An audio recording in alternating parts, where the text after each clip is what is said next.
Assalamualaikum warahmatullahi wabarakatuh. Hai teman-teman pecinta film, semoga kabar kalian baik-baik saja ya. Kali ini saya akan mereview sebuah film Korea yang berjudul Seobok pada tahun 2021. Film ini merupakan film yang bergenre fiksi ilmiah. Tanpa berlama-lama lagi, mari kita simak review film ini.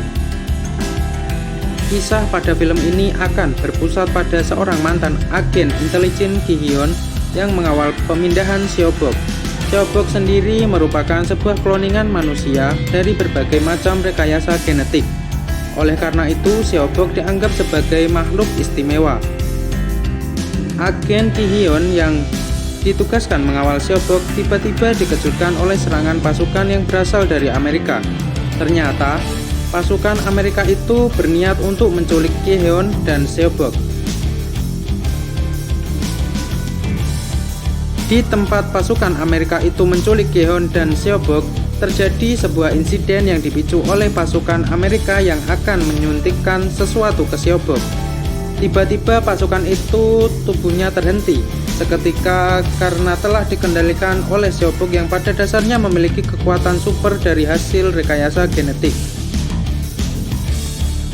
Setelah melumpuhkan pasukan itu, Ki Hyun dan Seobok mencoba untuk kabur setelah melewati banyak serangan dari para pasukan Amerika yang berada di luar.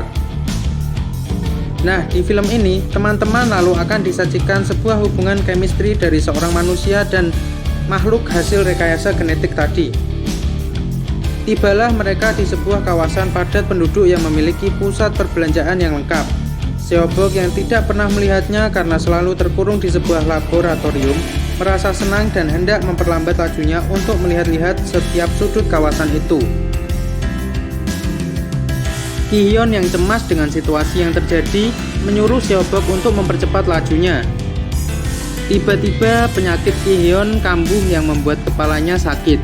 Saat keadaan Ki Hyun normal kembali, ia kehilangan Seobok dari pandangannya.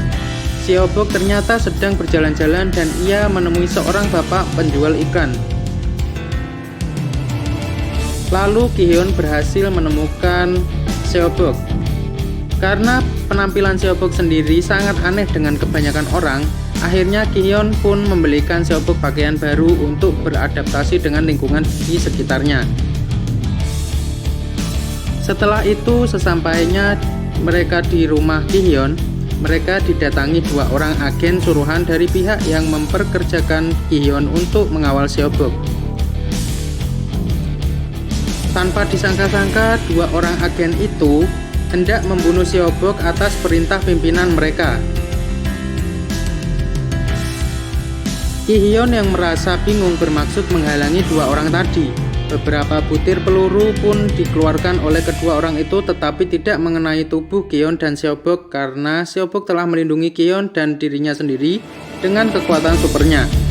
Akhirnya dua agen itu pun kalah dan Ki Hyun dan Seobok memutuskan untuk pergi mencari tempat yang lebih aman. Ki Hyun sangat kecewa dengan pimpinan dari dua agen tadi yang telah memperkerjakannya ternyata bermaksud untuk membunuh Ki Hyun dan Seobok. Di sela perjalanan kabur mereka, Ki Hyun dan Seobok memutuskan beristirahat di sebuah pantai. Seobok sedang memandangi lautan dengan penuh pertanyaan dalam pikirannya tentang makna hidup, tentang tujuan Ki Hyun, tentang mengapa dirinya berada di laboratorium selama hidupnya. Selepas dari pantai, lalu mereka mengunjungi gereja di mana semua kenangan Seobok bersama keluarganya ada di sana. Seobok melihat foto dirinya semasa kecil ketika dia masih hidup dulu dan juga kenangan bersama ibunya yang sekarang ibunya bekerja di sebuah laboratorium. Seobok dan Ki Hyun akhirnya memutuskan untuk pergi ke laboratorium dikarenakan kondisi Seobok semakin parah. Perjalanan mereka tidaklah mulus.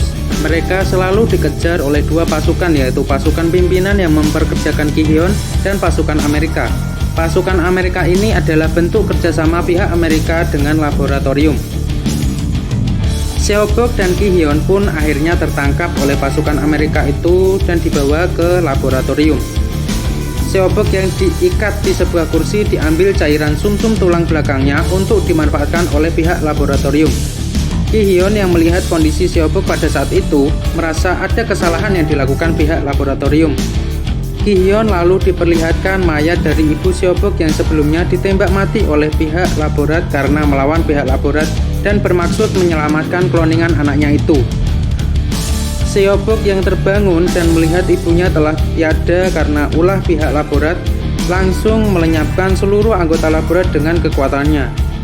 Di sisi lain, telah berkumpul pasukan dari agen yang memperkerjakan Ki-hyun mengarahkan senjata mereka kepada Seobok yang telah keluar dari laboratorium. Sudah dapat dipastikan mereka akan mengalami kekalahan dari Seobok. Keadaan Seobok pun melemah karena terlalu banyak menggunakan kekuatan dan kesempatan itu diambil oleh pemimpin pasukan itu untuk membunuh Seobok. Ki-hyun yang dengan cepatnya menghalau serangan dan menyelamatkan Seobok. Tapi karena efek dari ledakan mobil, Ki-hyun pun terluka.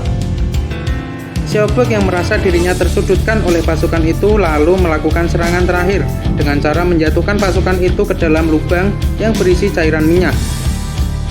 Seobok yang merasa dirinya sudah tidak memiliki tujuan hidup bermaksud untuk mengakhiri hidup para pasukan tadi. Ki-hyun dengan penuh penyesalan menembak Seobok karena menganggap keberadaannya cukup membahayakan bagi orang lain. Seobok pun tumbang dan film pun selesai.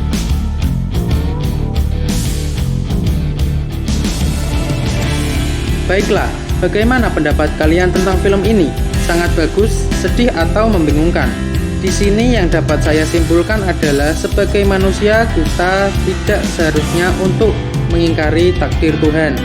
Mungkin itu saja review dari saya. Terima kasih sudah menonton dan wassalamualaikum warahmatullahi wabarakatuh.